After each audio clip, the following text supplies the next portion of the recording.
Parashat Vayeishev. This Shabbos we're going to read Parashat Vayeishev. And the Parsha starts like this. Vayeishev Yaakov be'eretz megurei aviv be'eretz Canaan. Bechavod. Sorry, Rob. I meant. One second.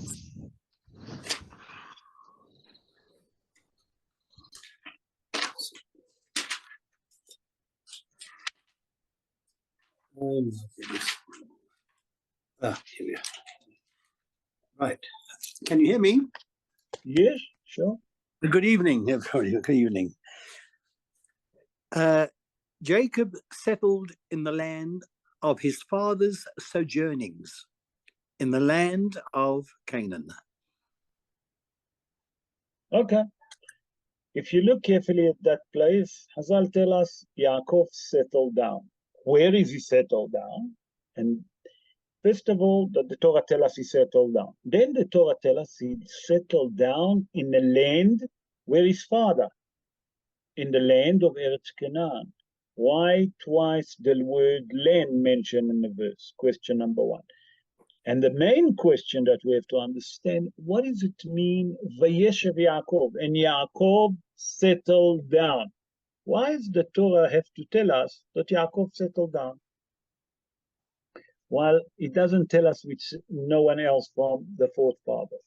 So I'm going to bring Rashi HaKadosh, that Rashi always speak with codes. I always explain, Rashi speak with codes, and we try to understand what Rashi tried to tell us. Be'ezrat Hashem. First of all, Rashi HaKadosh, who he was. He was Rabbi Shlomo Yitzhaki. Rabbi Shlomo Yitzhaki, born in a city of Troyes in the north of France.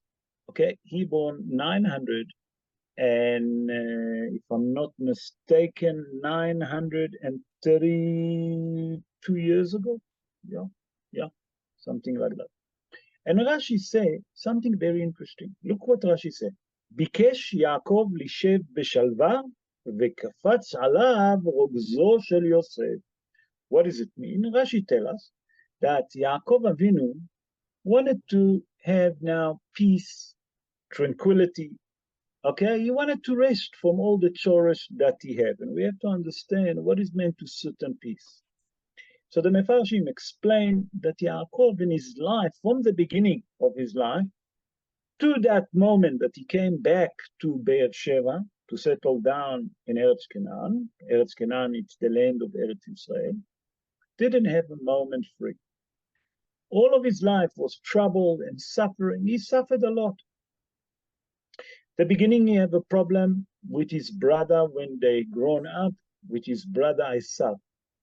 Esav hated him. Esav, not only that he hated him, Esav wanted to kill him. So what has he done? He have to fled, and he fled to the house of who? Of Lavan. That's his uncle. There, not only that he didn't have easy time, Lavan make his life misery. He changed his salary, Hazal say, 100 times. That's how the Al-Sheikh HaKadosh, Rabbi Moshe Al-Sheikh explained, that Lavan changed his salary 100 times. That means in 22 years, okay, that he was in a house, 20 years, that he was in a house of Lavan, he drove him mad. He changed his salary 100 times. Can you believe it? So if that's not enough, then after he left Laban, he arrived in Shechem. In Shechem, you have another chorus, the chorus of Dinah. We explained it last week in the Parsha, that Dinah, lo alenu, have a trouble, that Shechem took her, and we know the rest. If that's not enough, his beloved wife, Rachel, passed away. Okay. So Hazal say, Yaakov Avinu suffered so much. He wanted now, I'm coming back to the land of Eretz Israel. I want to sit and live in peace and tranquility. And immediately come another chorus. As a matter of fact, the worst chorus that Yaakov ever suffered. What was that? That his beloved son, the oldest son of Rachel disappear. Disappear from him. And that's what Rashi tried to tell us, that רצה לשבת בשלווה. That means Yaakov wanted to sit in peace and tranquility. But I saw another interpretation that brought by Rabbi Yair Bachach. Rabbi Yair Bachach, born in the Czech Republic, he born around 385 years ago. He wrote a book, Havot Yair. He says something extraordinary. He said that here the Torah hinting to us a secret. The Torah hinting to us something very extraordinary. And he's suggesting like this. And he suggests that when the Jewish people, let me put it like this, whenever the Jewish people want to live in peace and harmony with the nation, that means that they say, not that the Jewish people have to fight with them, but they try to adopt the Goyim way of life, try to act like the Goyim, try to be part of the Goyim hate us. That means that amplifying the anger and the hatred towards the Jewish people. And HaKadosh Baruch Hu, actually, with his mercy and compassion, make a what do you call it, a chesed with us. Mamash chesed. Why? He said, by that the Goyim start to hate us, okay, they actually push us aside. They push us aside completely. What it means, push us aside?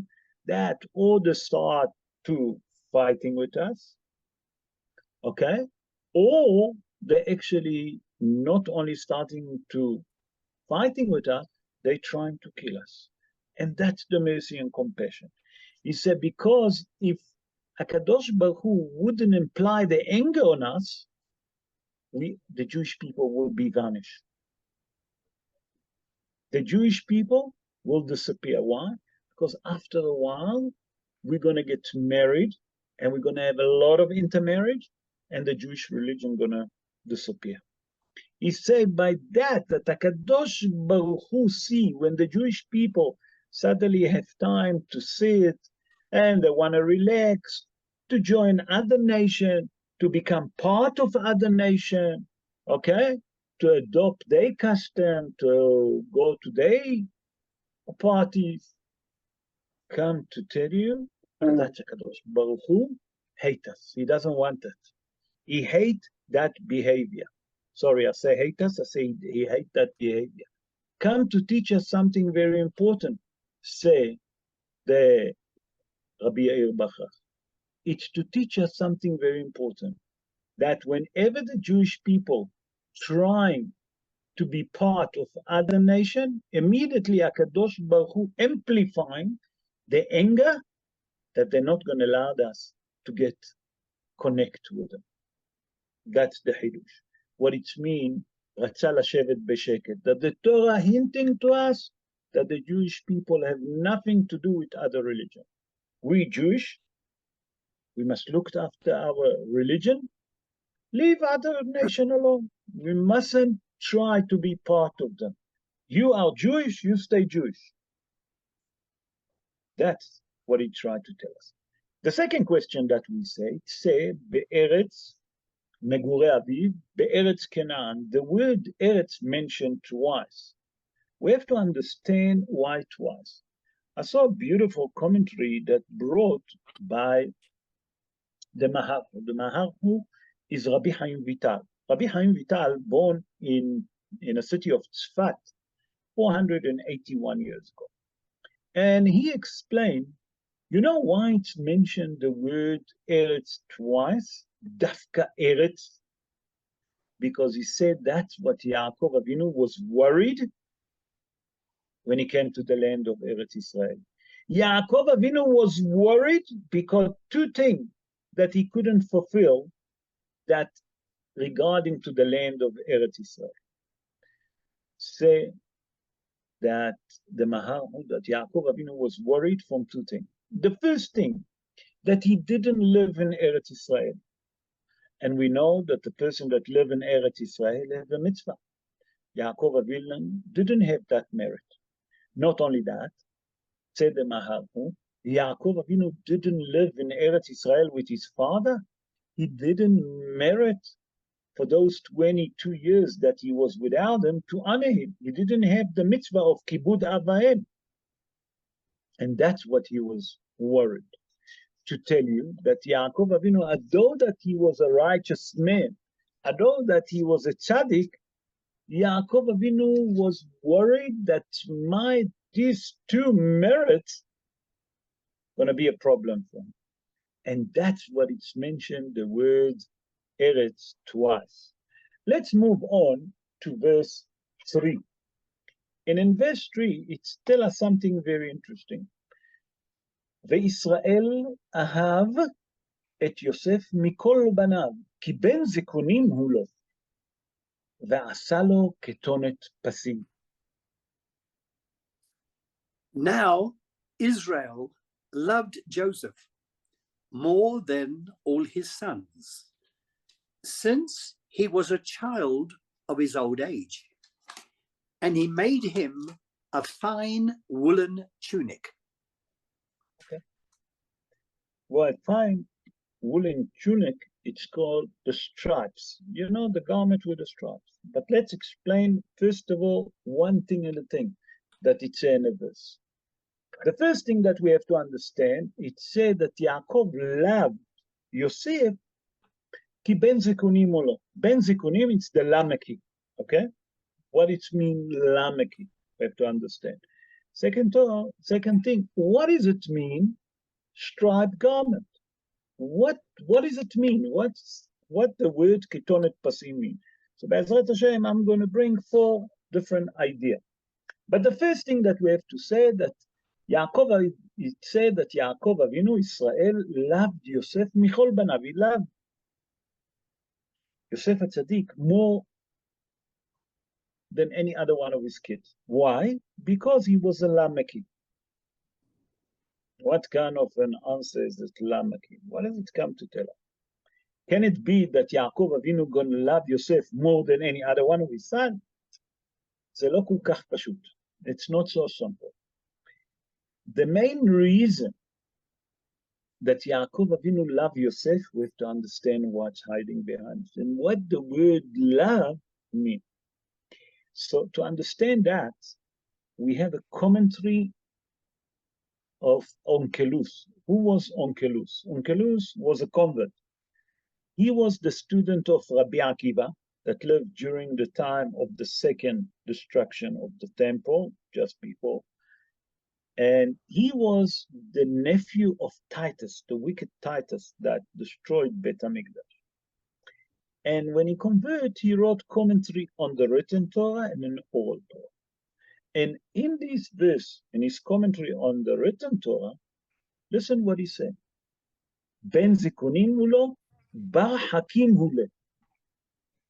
In Aramaic, he said, bar is a son, hakim, smart, is a smart son to Yaakov Avinu.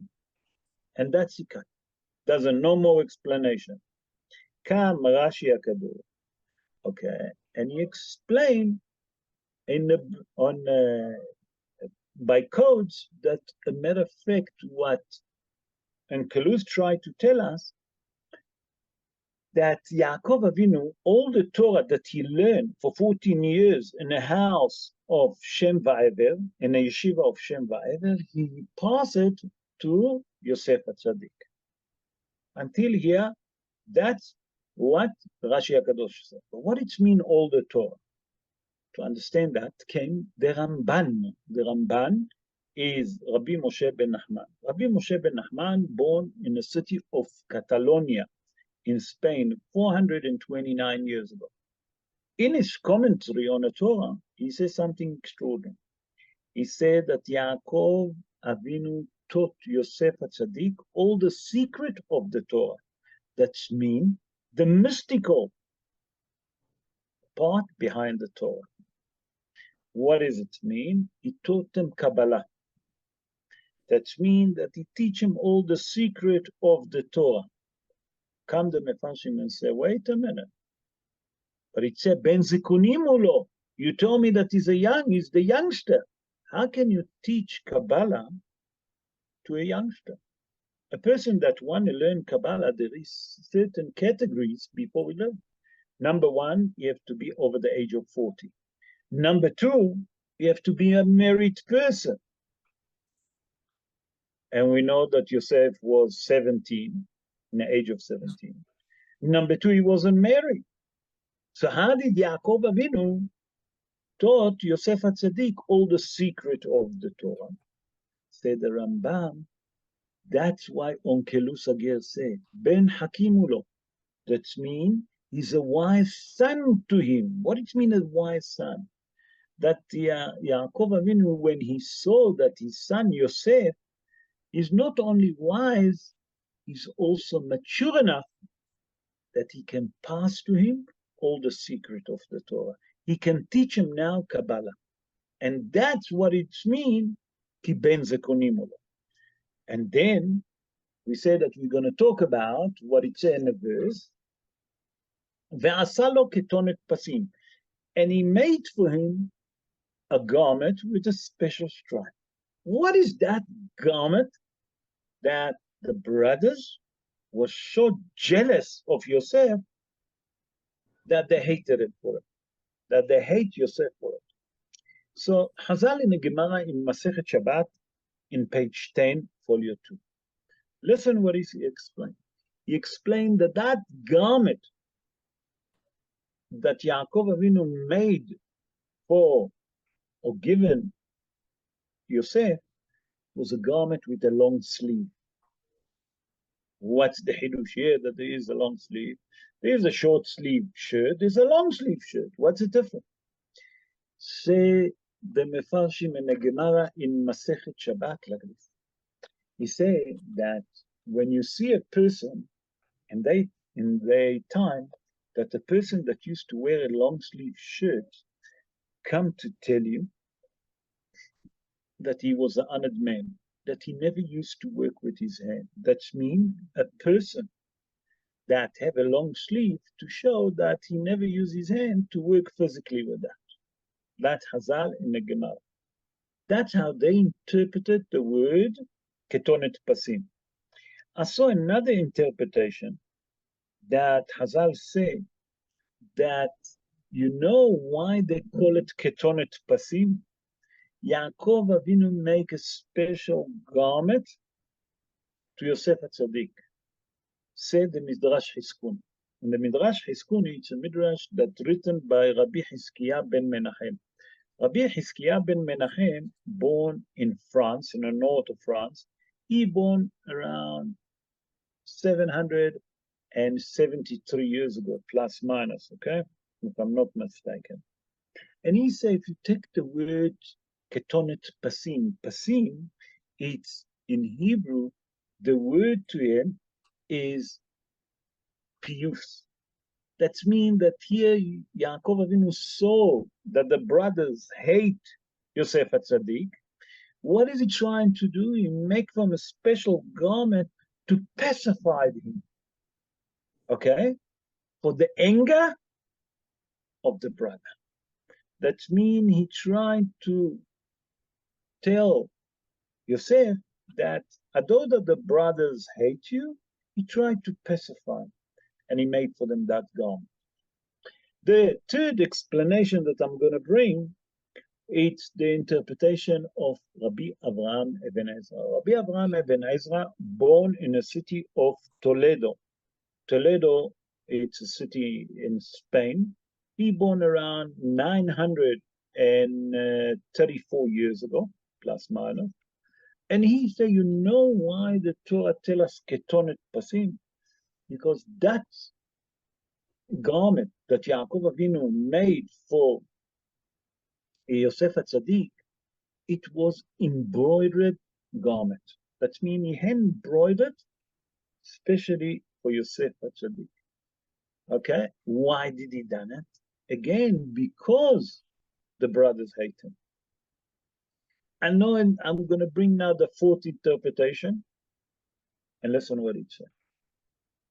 The mystical rabbi said that Yaakov Avinu, when he given Yosef HaTzadik that clothes that called ketonet pasim, it's a ketonet, listen to that, that it was the clothes of Adam HaRishon. The clothes of Adam HaRishon. On Shabbos, Be'ezrat Hashem and Shiur, I will explain what's the connection. If you look, the brothers took off the clothes of Yosef.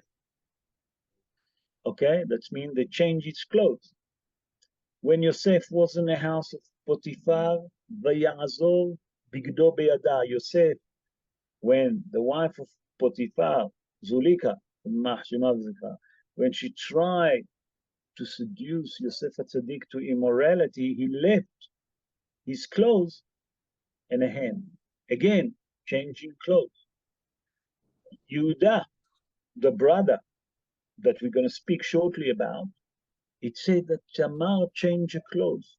V'tachlef Tamar begadea. What's the secret about the clothes? Be'ezrat Hashem, I will explain on Shabbat. But the brothers was jealous of Yosef HaTzadik. Why they was jealous? Because he given him the clothes of Adam HaRishon. What was the clothes of Adam HaRishon? The brothers say the clothes of Adam HaRishon was a righteous man. Yosef is not a righteous man. How can he wear such a holy clothes? Why is he pretending that he's so holy? That's why they was jealous of him. And now we can understand what does it mean, ketonet pasim. Let's move on to verse 4. And here we see something very interesting in a verse. And I want to explain it because many people doesn't understand what's happening. And I would like to tackle that verse for us to understand. And look what it says. ויראו אחיו, כי אותו אהב אביהם מכל אחיו, וישנאו אותו, ולא יכלו דברו לשלום. His brothers saw that it was he whom their father loved most of all, his brother, who loved most of all his brothers. I think it means to say most of all above his brothers. So they hated him, and they would not speak to him peaceably. Okay, so here we have to understand why did they hate him, and then why they couldn't speak to him and greet him. What made the brothers to become so angry with Yosef that they hate him? Okay, and that's what we have to understand. Hazal explained like this, that there is here a secret. Why the brothers hated Yosef, first of all. Hazal explained that the brothers hated Yosef because Yosef gone and told the father, according to the Pshat of the Dvarim, that the brothers doesn't treat the brother doesn't treat the others. Sorry, there's some noise. Let me just mute it. At the back, I want to mute everything. Yeah, so there's no more noise. The brother told, Yosef told the brothers that the brother doesn't treat the children of Bilhah and Zilpah very well, doesn't honor them. That's on a pshat of the Dvarim. In a deeper meaning, the Mefarshim explain that Yosef HaTzadik, gone to Yaakov Avinu and told him, listen, the brother eating a limb from a living animal. But Yosef HaTzadik didn't understand that Yaakov Avinu taught his brother Sefer Yetzirah. Sefer Yetzirah, it's a book of the creation. That's the name. It's a Kabbalistic book. A book that's called Sefer Yetzirah. What it means, Sefer Yetzirah? First of all, who wrote it? Sefer Yetzirah, it's a book that's been written by Avraham Avinu. It's a Kabbalistic book. It's a very mystical book with the name of angel that there they explain the name of the angel, and when you mention their name, what are they in charge and how you create things. The brothers that used to be shepherds, that they used to share, and they used to take the flock of Yaakov Avinu, they didn't, it was time that there wasn't near the house for weeks. So they needed to eat something. But they didn't want to eat from the flock of Yaakov Avinu. So they used to create animal, okay, b'shemot HaKodesh, that they used to create animals, and they used to eat it with the holy name. If you create an animal with Shemot HaKodesh, there is no problem to eat a lamb from a living animal. Why? You're going to ask, what's the difference? Because it's not an animal that's been born. It's an animal that's been created. It's like lahavdil. You remember the story of the Maharal Miprag. The Maharal Miprag created a golem. A golem is a human being. He can breathe, he can see, he can walk, he can do. One thing he can't do, one thing he cannot do, speak. He doesn't have this kind of neshama, this kind of soul to help him to talk. That's only HaKadosh Baruch Hu. And that's what they created. And they said, we don't want to short the flock of our father. We will create with Sefer Yetzirah, the way that our father taught us, we create an animal, and that's how we're going to eat. Yosef HaTzadik didn't know that their father taught them Sefer Yetzirah, how to create animal. Therefore, he was thinking that they actually make innocent, and he told their father. And when the father spoke to them, they explained to him that it was not from a living animal. Although that it was a living animal, but it's not the animal that's born. And Yaakov Avinu understand. So they thought that he's speaking Lashon Hara about him. And that's why they hated him. But then the Torah tells us, Velo yachlu dabero l'shalom. They couldn't even speak to him or greet him. Why is it? So the Mefarshim explains something extraordinary. From here, you can see the merits of the brother. Why? That they wasn't double faces. They hated Yosef. They didn't pretend that they love him. That means that the merit of the brother was that what they fought, that's what they showed. They didn't pretend that they love him, but in the heart they hated him.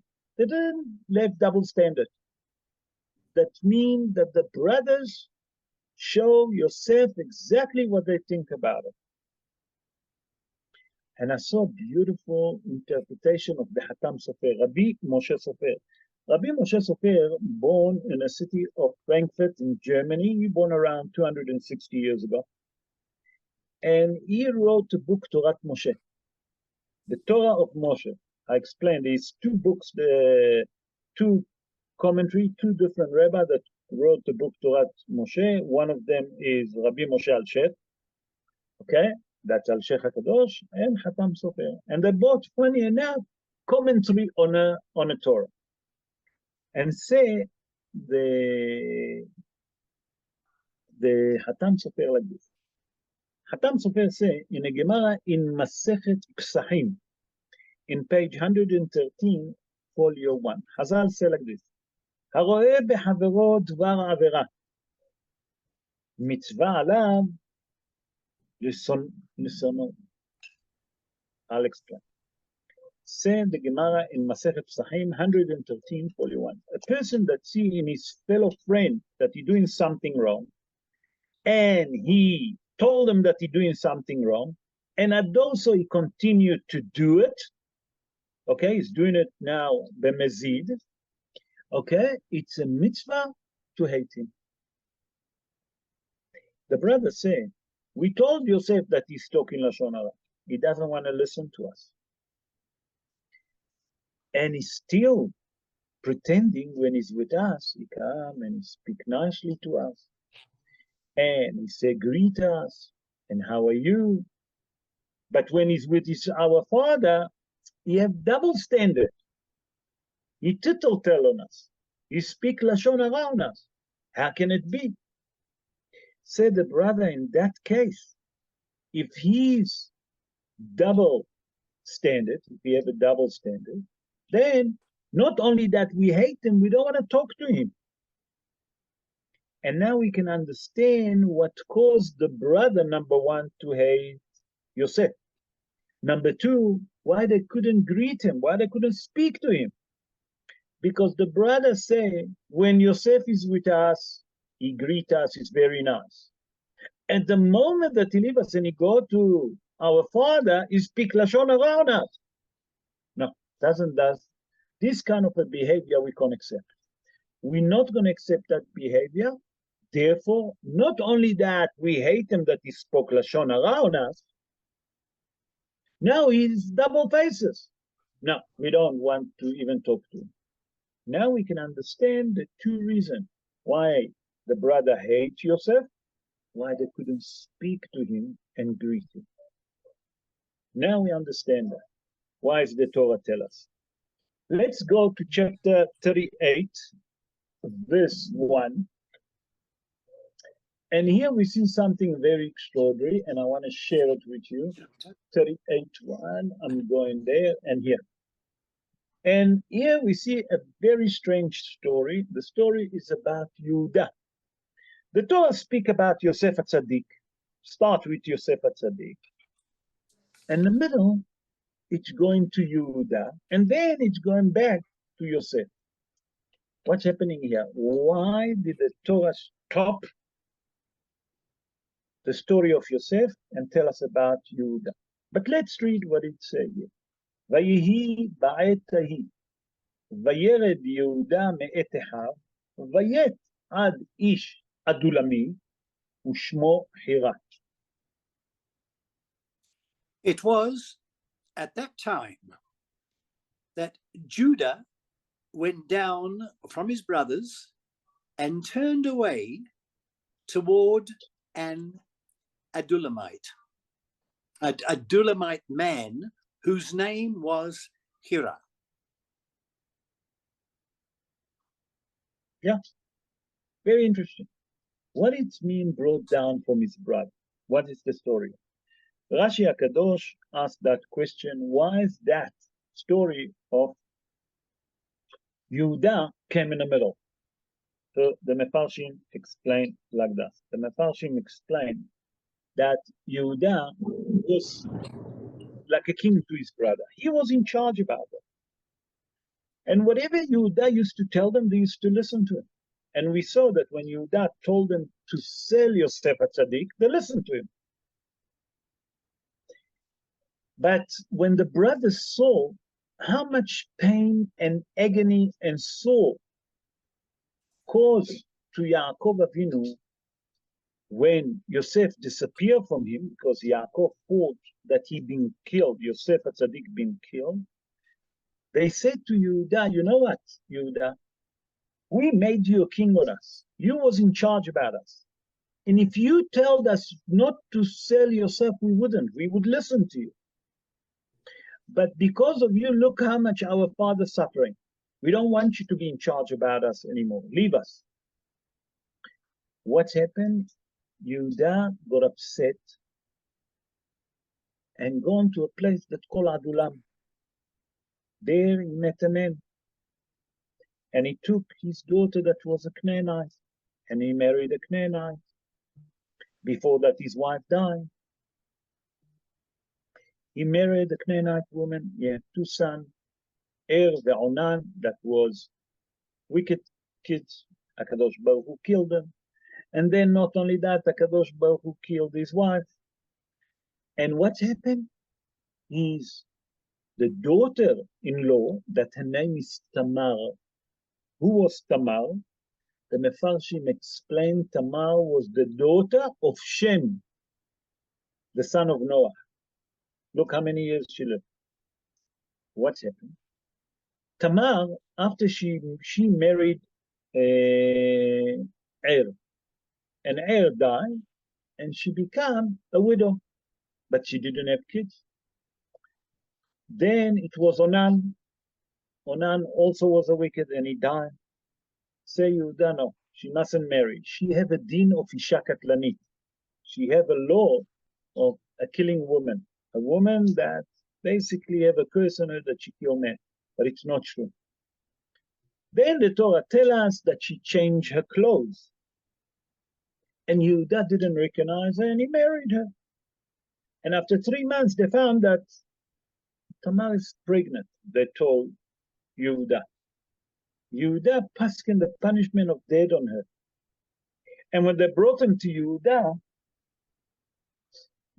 she given Yehuda the belongings that she asked him before he'd been with her.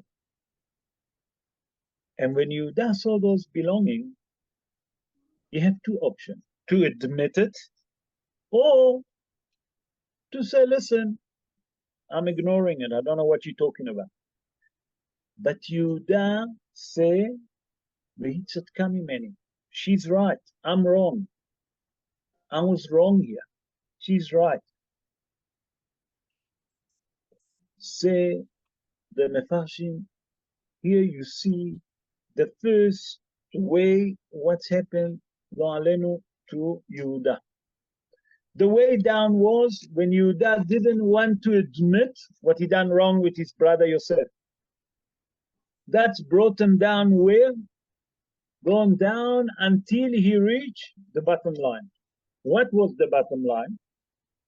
It was, number one, the deterioration of Yehuda, that his brother didn't want him. After that, not only that, something else happened, said the Maharpo, Rabbi Chaim Vital, that he took a Canaanite woman. Canaanite woman brought him two wicked kids, that HaKadosh Baruch Hu killed them and killed his wife. When the things start changing, said the Maharpo, and the moment that Yehuda said, Vehitzat Kamimen, she's right, I'm wrong. What do you mean she's right, I'm wrong? Said the Mefarshim something extraordinary. He said, in the moment that Yehuda admitted that he's wrong, and he took on himself, okay, that what he done is wrong, that was the rectification to his sin. What does it come to teach us? Said the Mefarshim something extraordinary. That's in the moment that the person say, when he realized that he's wrong and doesn't try to deny, doesn't try to wash it, okay? He's a man enough to say that he's wrong. The brothers brought him back on him, that to be in charge on him. Why? Because Yaakov Avinu realized that the person that can admit that he done something wrong, he's a man that can be a king. And Nachon, from him, become David HaMelech. David HaMelech was from the descendants of Yehuda, you know? That's what Hazal tried to tell us, said the Maharpo. The Torah tried to tell us the story of Yehuda in the middle of the story of Yosef, that to teach us something very important. To teach us, number one, that when a person do wrong, there's only one way down. But אין דבר העומד בפני a person that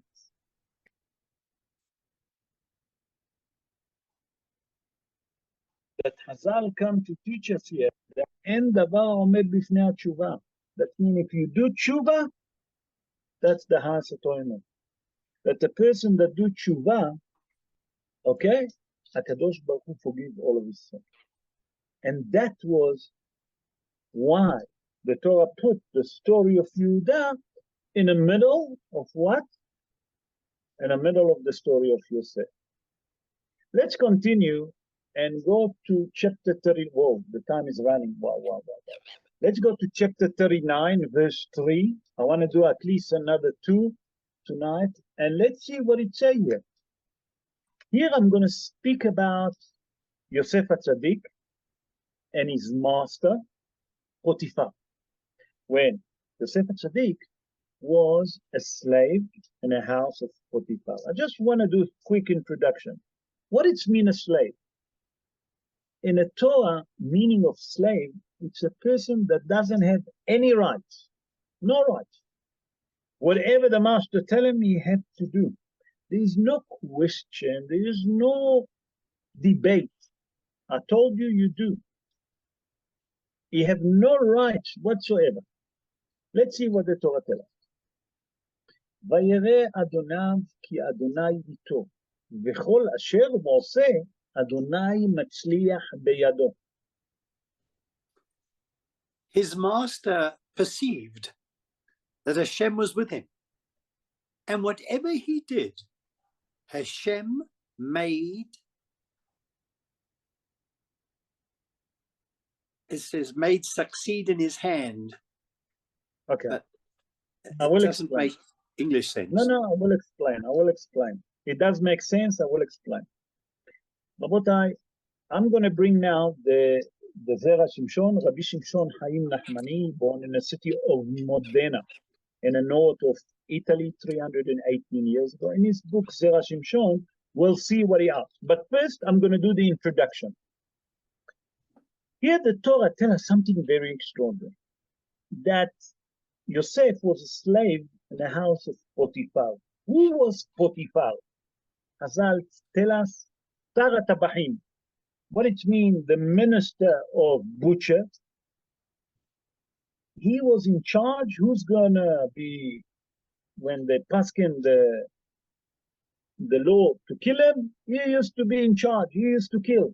He used to be the executor, let's call him. He was in charge about executing.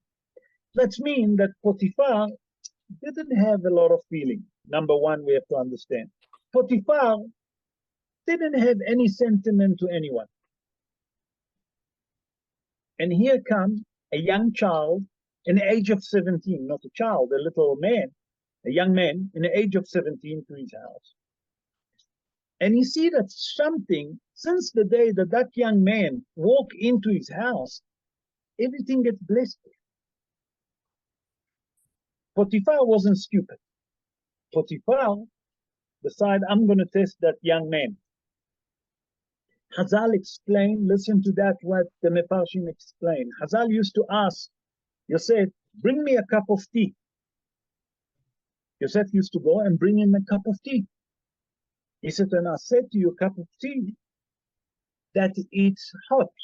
Yosef said to him, taste it, it's hot. He said, no, I meant cold. He said, taste it, it's cold. Potiphar used to stay and he used to see that it's cold. Unbelievable. Potiphar used to say to Yosef, bring me a drink. Yosef used to bring him a cold drink, a cold water. Potiphar said, I wanted hot water. Yosef used to say to him, taste it. Look, what you have in your hand is hot. And the same was the opposite. He used to say to Yosef, I didn't ask you for something hot, I asked you for something cold. He said, taste what you have in your hand, and you see that it's cold.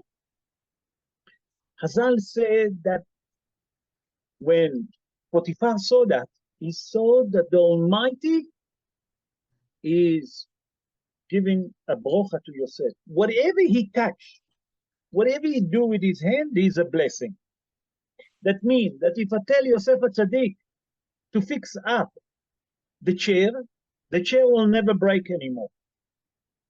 I tell Yosef HaTzadik to tie the screw will never come loose anymore. So Potiphar saw that whatever Yosef HaTzadik do with his hand, the Almighty with him. He have a blessing, a brocha. Until here, the story about Potiphar. By the way, Potiphar said that he became full of prosperity. He didn't take it to himself, he blamed it on Yosef. That means all the prosperity that he had, it's since Yosef Tzaddik came to his house. By the way, it's happened also with Lavan, with Yaakov Avinu. When Yaakov Avinu gone to the house of Lavan, in Parashat Vayeishev, in chapter 30, verse 27, what is Lavan saying to Yosef Tzaddik? He said like this, Nihashti, Vayivarcheni Hashem biglalcha. Lavan said, I guess that all my prosperity, all what I have, suddenly it's because of you.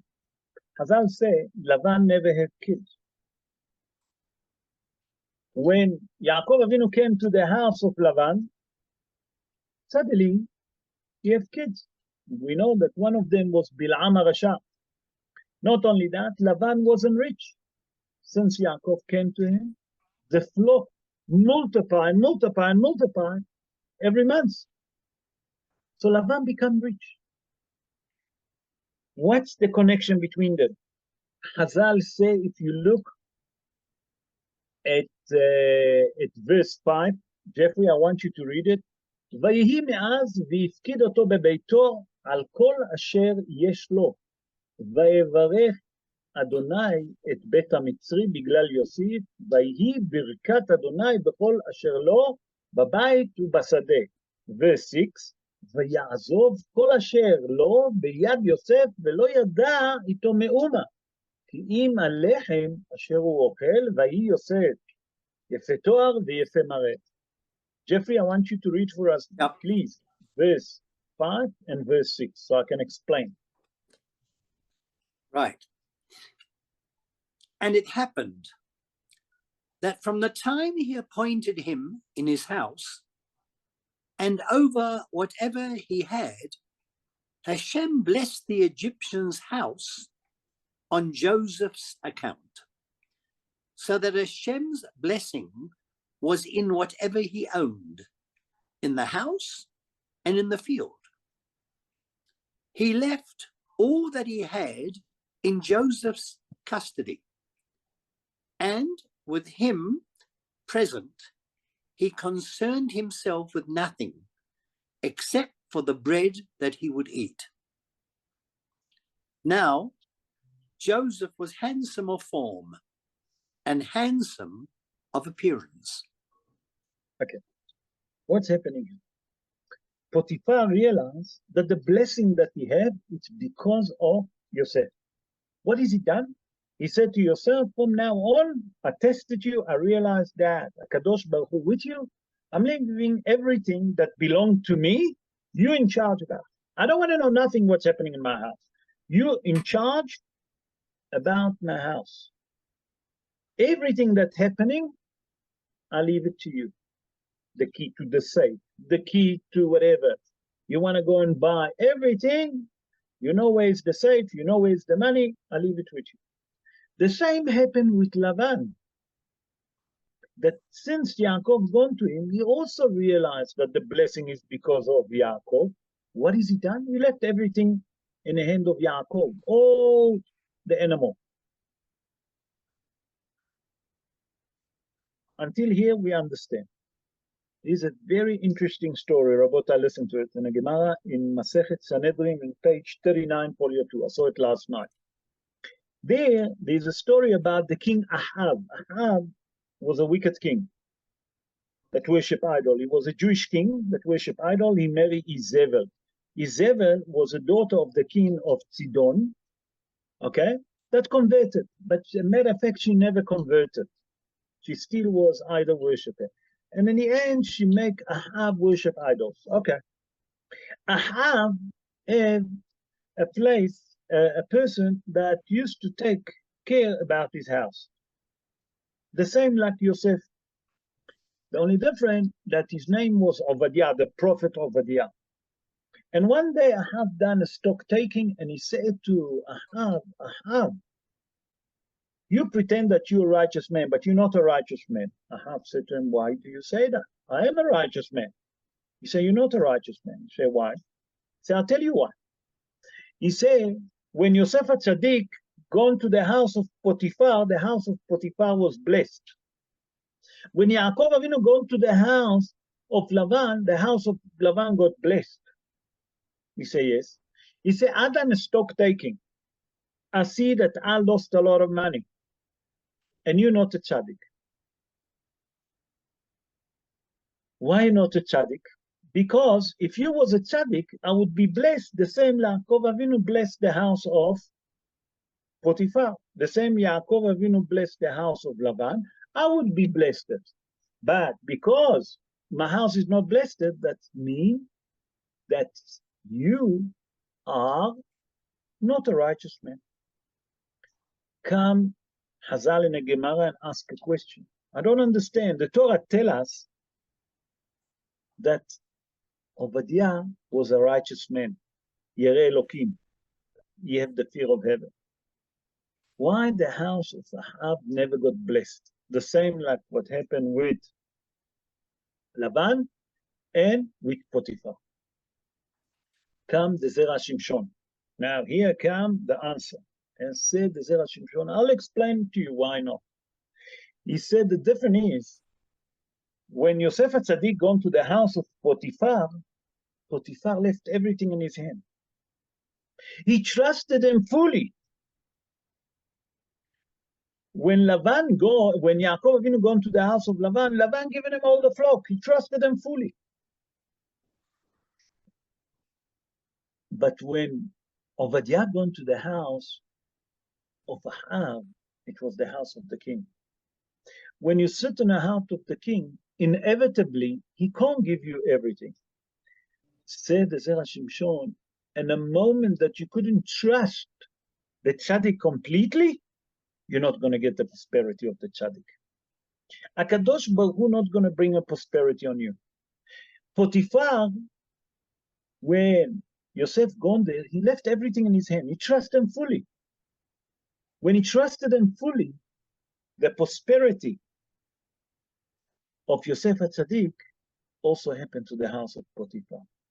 The same with Laban. When Laban given all the flock to Yaakov Avinu to take care of it, he left it in his hand. You left it in his hand, now the prosperity going to come. Said the Zerah Shimshon, but with Ahab was a different situation. Ahab, although that he was Jewish, okay, and he worshipped idols, but he still was a Jewish after all. But because Ahab didn't trust Obadiah Hanavi completely, 100%, therefore the blessing and the prosperity that should come through him is like a channel, like a pipe to bring the brocha to his house, couldn't go.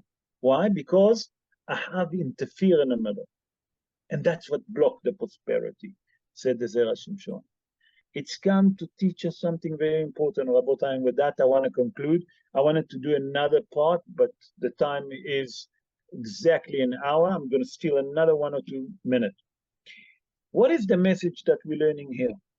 That we have to understand that when people go to a tzaddik, if they trust the tzaddik, that it's a righteous man, and whatever he tells them, they do it with full emunah, and they don't have a debate, maybe it's right, maybe it's not right, maybe I should do it, maybe I should don't do it. When the tzaddik bless you, that prosperity will come to you. Especially say you to each one of you, that when the tzaddik bless each one of you and you trust him, you're going to see a miracle. But in a moment that you have a doubt, maybe it's right, maybe it's not, that means that you're putting yourself between the tzaddik and the Almighty. So what are you doing? You're cutting the connection. You're cutting the connection.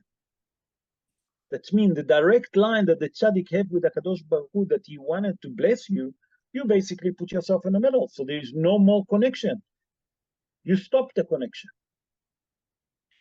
Rabotai, from here we'll have to understand that the job of the tzaddikim in this world is to protect us, to bring prosperity to the world, to bring peace. But also when they bless us, if we go with full emunah, then we can see miracles. But if we trying to interfere and we trying to put ourselves in the middle and try to say yay or nay, or try to think, that means that the emunah of yours is a question mark. That means that you put a block. The connection not going directly. You blocked it. You blocked the connection between the tzaddik and the prosperity to come down. So what does it teach us? That we have to have simple emunah. People should believe in HaKadosh Baruch Hu, go to tzaddik to get a blessing.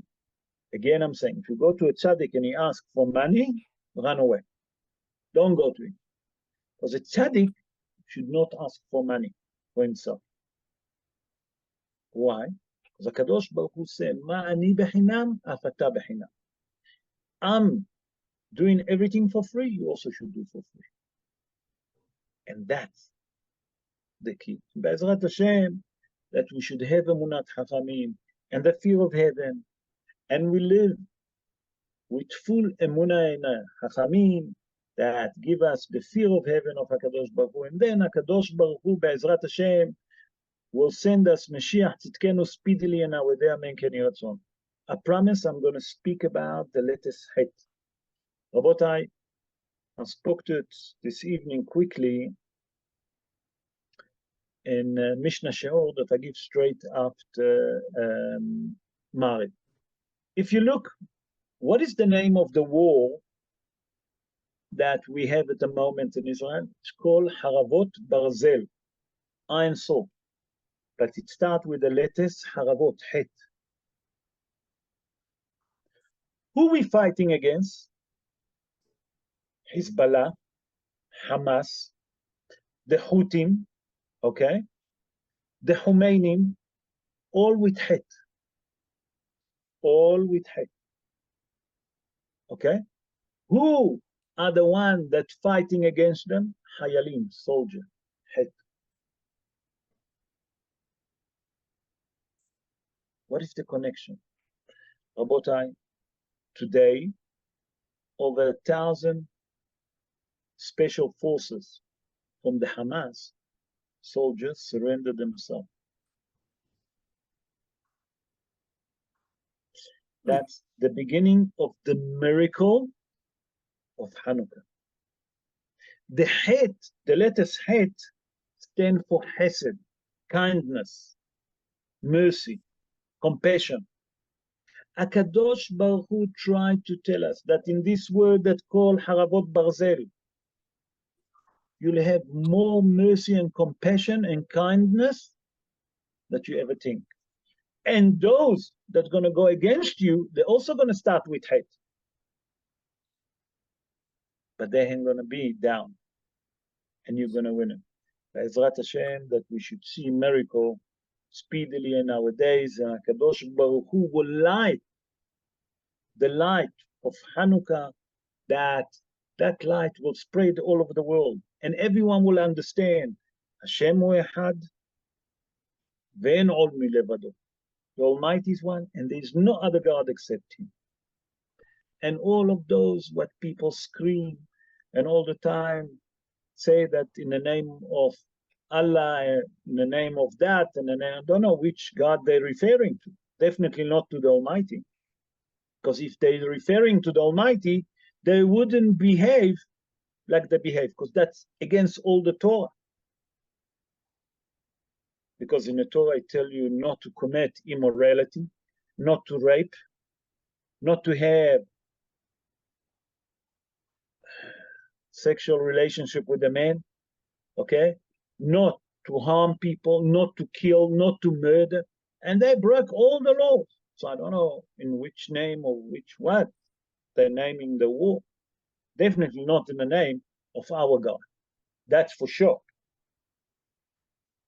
And HaKadosh Baruch Hu gonna show us His mercy and compassion. And He spread the light and the miracle like happened to the Maccabim in daytime, Ezrat Hashem, that we should see it speedily in our days, and in our own eyes we'll see the Mashiach coming and building Bet HaMikdash. Amen. Ken Yiratzon.